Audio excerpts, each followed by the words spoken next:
Olá pessoal, tudo bem? Eu sou o pastor Giovanni, pastor de casais, pastor na área de família da Igreja Batista Betel de Umuarama. E eu tenho uma palavra de Deus para o seu coração. Nós estamos vendo o nosso quarto momento, o quarto programa, onde nós estamos falando sobre o Salmo 37. O contraste, o contraponto que existe entre o justo e o ímpio.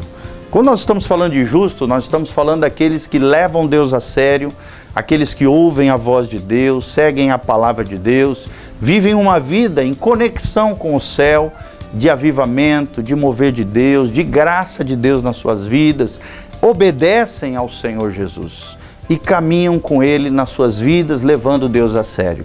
Já o ímpio, a palavra ímpio na Bíblia significa aquele que vive sem lei, que quebra a lei de Deus constantemente, acaba se quebrando. Ao quebrar a lei de Deus, vive uma vida como se Deus não existisse.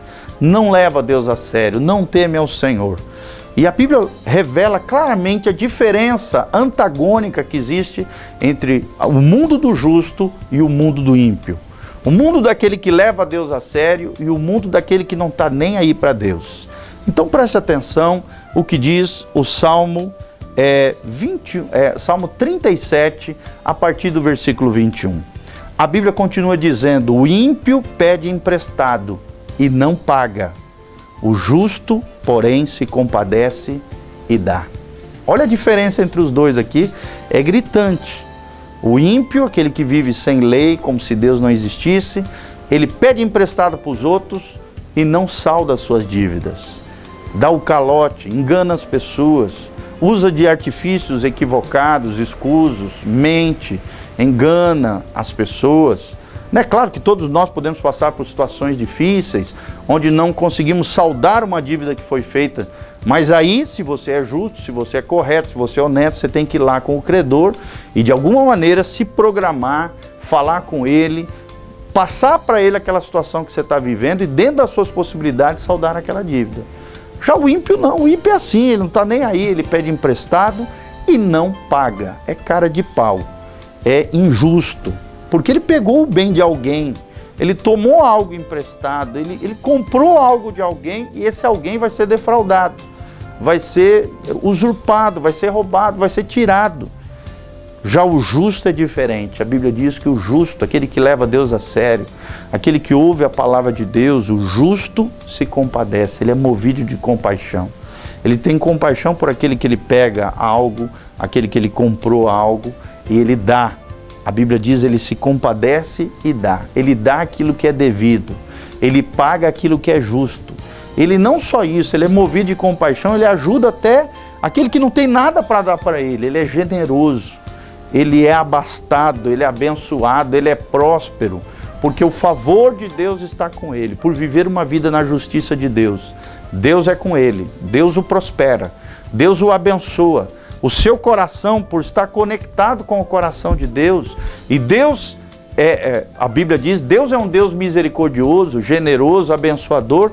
O coração do justo também vai ser generoso, misericordioso, abençoador. Por isso que a Bíblia diz, o justo, porém, se compadece, se sensibiliza, se flexibiliza, ajuda, apoia, dá um braço estendido, dá comida, de alguma maneira dá o seu melhor para ajudar as outras pessoas.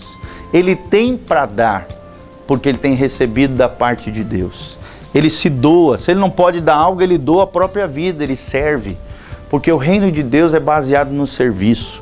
A liderança no reino de Deus não é baseada no poder, não é baseada no ego, no orgulho, não. A liderança no reino de Deus, ela é baseada no serviço, no amor sacrificial, em se compadecer do próximo, em ajudar aquele que está precisando, como a parábola do bom samaritano, é um bom exemplo para nós.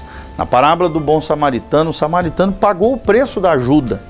Ele ajudou, ele colocou no seu burrinho, levou na pousada, deixou um dinheiro para que aquele que tinha sido saqueado, violentado na beira do caminho, fosse curado, fosse restaurado e a sua condição de dignidade fosse realmente reparada, restaurada e transformada. Esse coração de bom samaritano nós precisamos ter. Se queremos agradar a Deus, se queremos viver uma vida relevante, se queremos viver segundo a vontade de Deus, se queremos cumprir o nosso propósito, o nosso chamado, precisamos não viver a vida do ímpio, que pega a coisa dos outros, que pede emprestado e não paga, não dá, rouba, saqueia, engana, mente. Mas sim, vivamos uma vida de justiça, a vida do justo, que se compadece e dá às outras pessoas. Olha o que diz o versículo 22. Aqueles a quem o Senhor abençoa possuirão a terra, e serão exterminados aqueles a quem Deus amaldiçoa. Então, esse princípio da bênção e da maldição é bíblico. Ou seja, se vivemos uma vida de justiça, uma vida honesta, uma vida correta, íntegra diante de Deus, seremos abençoados por Deus.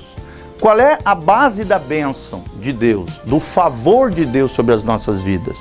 É a obediência à palavra de Deus, intrínseco aos mandamentos de Deus, embutido na lei de Deus, está a bênção de Deus. Quanto mais nós obedecemos a Deus, menos pecarmos, e mais obedecemos a Deus, querido, mais a bênção de Deus estará sobre a nossa vida.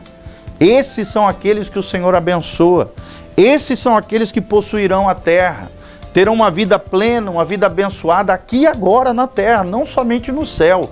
No céu é só consequência, será um lugar ainda mais pleno, de gozo eterno, de felicidade plena, de bênção da parte do Senhor, onde nós veremos Jesus assim como Ele é, com um novo corpo, um corpo glorificado, um corpo transformado, nesse lugar maravilhoso que Jesus está preparando para nós. E Jesus já fala, né, em João 13, não se turbe o vosso coração, na casa do meu Pai há muitas moradas. Se não fosse assim, eu não vos teria dito, mas eu estou indo para vos preparar um lugar, para que aonde eu estiver, vós estejais também. Jesus está preparando um lugar para você no céu, mas você pode herdar a terra aqui, agora, vivendo uma vida abençoada por Deus. Como é que eu posso viver uma vida abençoada? Obedecendo a palavra bendita do nosso Deus. E o que é a maldição? Porque a Bíblia diz aqui, serão exterminados aqueles a quem Deus amaldiçoa. Querida, a maldição nada mais é do que o mal em ação. E por que o mal vai estar em ação? Porque uma lei de Deus foi quebrada. Embutido na lei de Deus está a bênção, mas também com a quebra da lei está embutido a lei de Deus a maldição. É uma espécie de condenação, uma espécie de consequência daquele que vive uma vida equivocada, que vive como se Deus não existisse, que não leva as coisas de Deus a sério. Automaticamente, é igual tu estabelecer uma lei na sociedade. Toda lei tem que ter uma consequência, tem que ter uma punição, porque senão a lei não faz sentido. Tem que ter um agente fiscalizador, e não só isso, tem que ter punição, ou financeira, ou lançar numa cadeia, ou tirar algum bem daquela pessoa, perder algum patrimônio, porque senão a lei não faz sentido. As leis espirituais são iguais.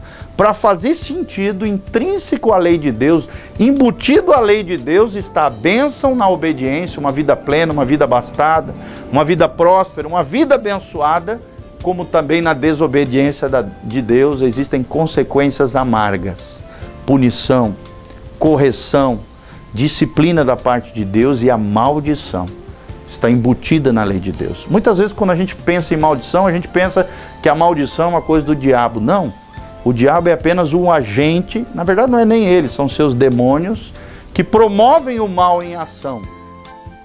Mas você precisa entender que quem criou o princípio da maldição foi Deus, ao incluir a maldição com a quebra da lei na sua palavra. O agente são os demônios, mas quem criou o princípio da maldição foi Deus. O mal entra em ação quando você quebra a lei de Deus, para que você experimente de maneira amarga o mal em ação. Outra coisa, a maldição, quando a gente experimenta o mal em ação, o que acontece? A gente começa a lembrar e se conscientizar de que nós pisamos na bola, que nós fizemos algo errado, algo que ofendeu a Deus, algo que está nos prejudicando. É igual quando você é punido pela sociedade, através de um juiz, de um policial, da lei. É a mesma coisa, você é punido, você se conscientiza, poxa, fiz uma besteira. E automaticamente você regressa para a lei, para a legalidade, para aquilo que é correto. A maldição é a mesma coisa. É os demônios chicoteando a vida das pessoas para trazer, para de alguma maneira elas sentirem na pele que aquilo que elas fizeram de errado, precisa haver um retorno para o conserto, para a obediência. Então também é uma expressão do amor de Deus, no sentido de que você vai se perceber.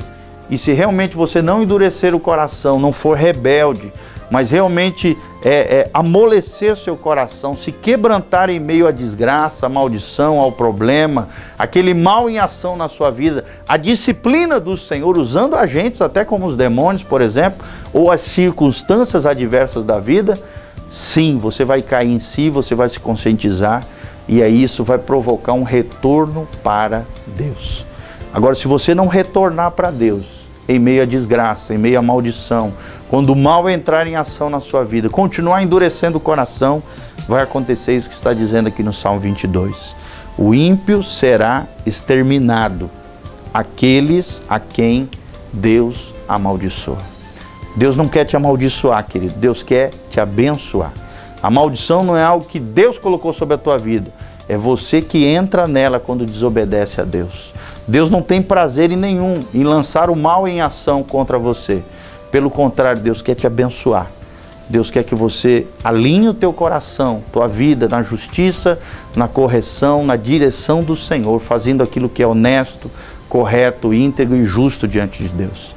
Se nós andarmos na linha, se nós fizermos aquilo que agrada a Deus e protege e guarda a nossa alma, o nosso coração será protegido, a nossa vida será abastada, será próspera, será abençoada por andarmos nos caminhos de vida eterna, por andarmos nas veredas da justiça do Senhor Jesus. Preste atenção em tudo isso que for falado. Se você está longe de Deus, volte para o caminho de vida eterna. Jesus te ama. Jesus é capaz de perdoar o teu pecado. Ele tem poder para quebrar toda e qualquer maldição.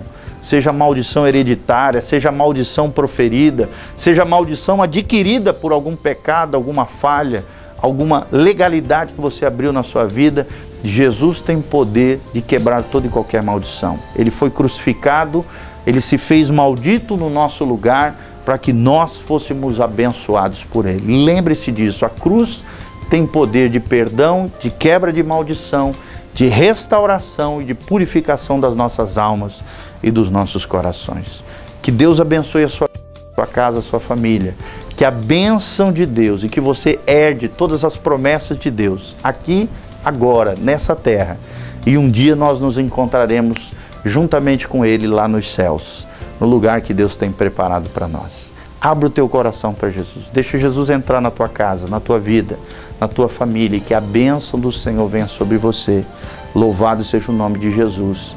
Siga-nos nas redes sociais, youtube.com/prgiovanni, nosso canal com várias ministrações para abençoar o seu coração, e também o site da Igreja Batista Betel, www.betelonline.com.br.